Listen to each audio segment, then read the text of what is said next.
இயற்கைகள் எப்பொழுதும் நமக்கான வரங்களாக நாம் எண்ண வேண்டும் என் உறவுகளே.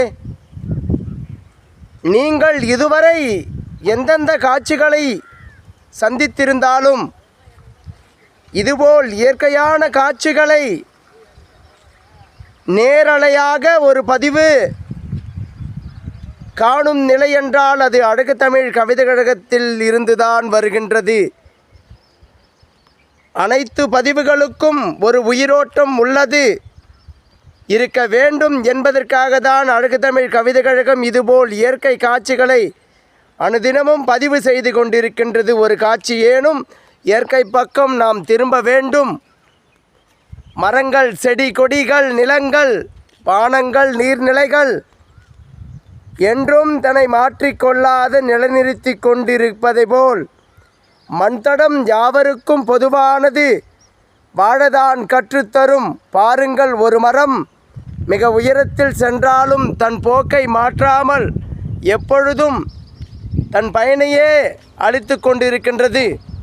நாளை வரலாற்றில் இடம் பிடிப்பதற்காக இன்று செழிப்பூர இருக்கும் இந்த புளியங்கன்றுகள் காய்த்தும் பூத்தும் குலுங்கும் அழகான காட்சிகள் நாளைய வரலாறுகள்.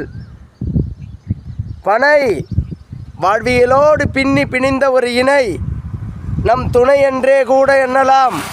இன்றளவும் புலியும் பனையும் உணவில் எத்தனை பலன்களை தந்து கொண்டிருக்கின்றது.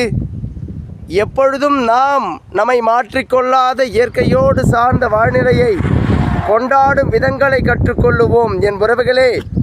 எண்ணற்ற சூழ்நிலைகளிலும் எண்ணற்ற இடர்பாடுகளிலும் இயற்கையை நேசிக்க தவறவிடாமல் ஒரு நிமிடமேனும் இயற்கையின் பக்கம் திரும்பி சற்று நம் மனதை இளப்பாரிக் கொண்டு கடினமான வாழ்க்கையில் அனைவரும் பரபரப்பாக இயற்கையை மறந்து ஓடிக்கொண்டிருக்கும் தருணங்களில் ஒரு நாளேனும் இதுபோல் பதிவு இல்லாமல் இருக்கக்கூடாது என்பதற்காக அழகு தமிழ் கவிதை கழகம் இன்றளவும் ஒரு பதிவு செய்து கொண்டிருக்கின்றது. அதை உங்கள் மனதுக்குள் பதிய செய்து கொண்டிருக்கின்றது.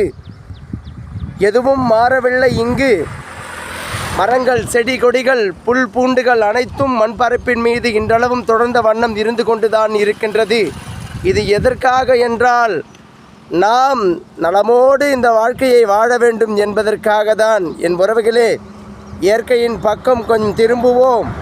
இயற்கை சார்ந்த வாழ்நிலையை நம் வாழ்க்கையோடு இணைத்து நாம் எப்பொழுதும் விடாமுயற்சிகளையும் தன்னம்பிக்கையும் கொண்டு அழகான வாழ்க்கையை கையாளுவோம் என்று